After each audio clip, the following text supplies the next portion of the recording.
Good morning, and a special good morning to Glow, Shine, Illuminate, and all our under threes. It's great to be with you again. And as you can see, Birthday Bear is itching to get started. We weren't all together last week, so of course we didn't sing happy birthday last week. And we know we've got lots of birthdays coming up in July. So if you had a birthday between the 1st of July and you've got a birthday coming up this week, well, perhaps your name is in our bag. So, are we in good voice this morning, CSK, and all our other friends? Are we? La la la la. Oh, sounding amazing. So, let's sing together. Happy birthday to you. Happy birthday to you. Happy birthday, dear Petra. And got stuck in the bag.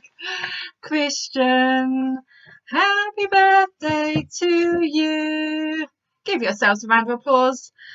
Beautiful singing as always, and I hope that you also sang to anybody who is in your house or maybe you know far away who's celebrating a birthday this week. So, have you brought along the items I said about on Thursday? Don't worry if you haven't. I'm going to show you what we're going to do, and then you can always make it another time. We are going to use our cardboard, which is down here. I'm using a cereal box, but as I said, if you've got something a bit stronger, that would be great. And what I want you to do, and an adult might need to help you, is draw your initial. You're going to write the first letter of your name on your piece of card. So I would suggest that you use sort of one side of your box and write a capital letter for the beginning of your name. So for me, I have written and then cut out a J for joy. Now, I admit, I know that's quite an easy one, and some of you are going to have a little bit more trickiness, like with an R, but I'm sure you'll be able to do that. You're a very creative bunch. Once you've got your J, this is when you start to use your wool. So whatever your letter is, once you've got that cut out, you're going to use your wool. Or as I said, if you haven't got wool or string, you could use some little strips of paper. Can you see I've cut some little bits of paper, little offcuts of paper, which I could stick on instead of what we're going to do with the wool. So there's your letter. First of all, you need a piece of sellotape, and you need to stick the end of your wool to the back of your letter. All right, so make sure you stick it on the back, wherever you would like to start. So start at one end of your letter. I'm going to start right down the bottom on the curve of the J. Can you see? Stuck it on the back securely. And then from there, you are just going to start to wind round your letter. So in the end, it's going to be covered all the way with wool. You might need to stop and start if you've got strange parts on your letter where you need to get into the little hole. So you might need to stop, stick it down on the back and start again in another spot. But whichever way you do it, you are literally wool winding all the way around your letter. Okay. So of course you don't want to sit there and watch me do all that. So I'm going to get started just to show you, and then I'll show you how I'm going on. So can you see? Now you can leave it with spaces where you can see the card coming through, especially if you used a coloured card, or you can make it really close together and not have any spaces at all like that. So you can hardly see the card. Just make sure it's lying flat, that you're not just going over the same piece over and over again and that's getting really thick. Make sure it's laying flat as you go around your letter. So let's see how I get on. This is how I'm getting on. Top tip, cut yourself off a long piece of wool instead of having to try and get the ball through the gap all the time. Much, much easier. I'm going to keep going. That's how far I got with my first piece of wool. So I've stuck it on the back, and I'm going to stick on another piece of wool that I've cut. I'm definitely getting there, but now I've got to work out how to do this bit. So there's my finished J. And if you're thinking, oh, that looks a bit fiddly, could I do it another way? Of course you can. You could punch holes into a letter and then thread the the string or the wool through the holes, so you don't have to cover all of it, you're just randomly doing bits of it. As I said, you could stick some strips of paper on and cover your letter like that.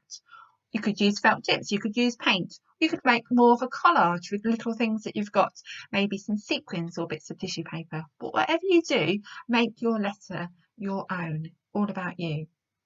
Now, we're going to set that aside and we're going to dive into the Bible.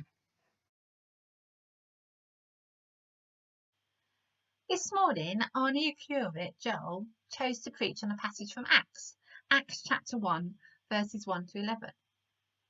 And if you're thinking, oh, Joy, that sounds a little bit familiar, you'd be right. We read that passage at the end of May. We read about that and also part of chapter 2, the coming of the Holy Spirit, which is what we celebrated at Pentecost. I've been thinking about all the changes since we last read that passage, all the new things that have happened and all the different things that have happened. I've learned lots of new things during lockdown, and I'm sure you have too. Some of them because I've wanted to, like some new craft things, and some of them because I've had to. I've had to learn how to be a children and families leader in a different way. I've had to learn lots of technical things that I never thought I'd have to use. And I'm sure it's the same for you, that you have learned lots of things. Some of them because you've wanted to, and some of them because we've just had to.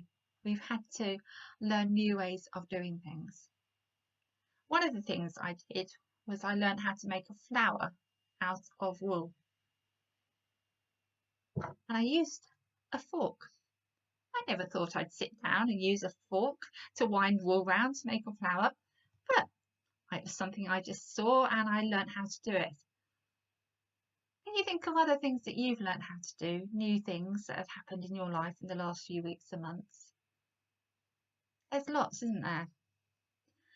But if we go back to why we made our initials today, I just want to point to this fact that my J still stands for joy, and that's because I am still joy.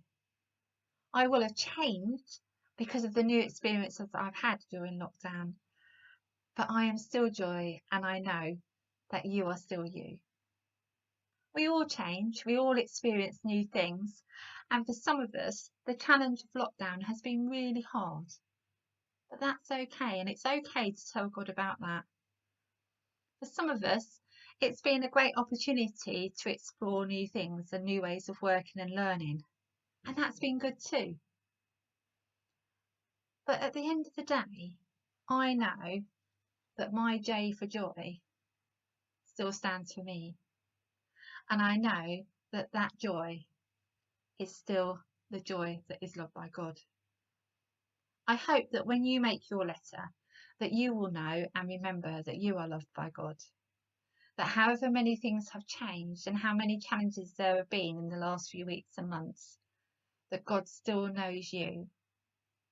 He still knows you and loves you. And he will be with us in the coming weeks and months.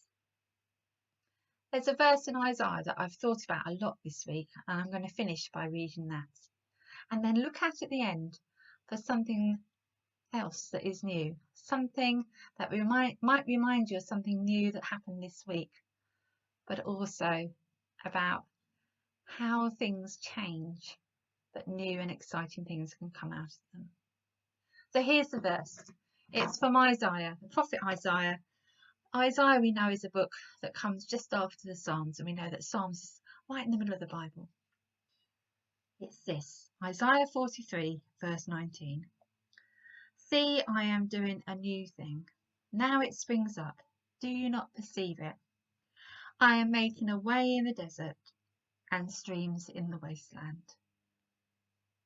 Whatever new things you experience this week, whether they're tiny or whether they're really huge, whether you're happy about them or whether you're anxious about them, know that God is with you.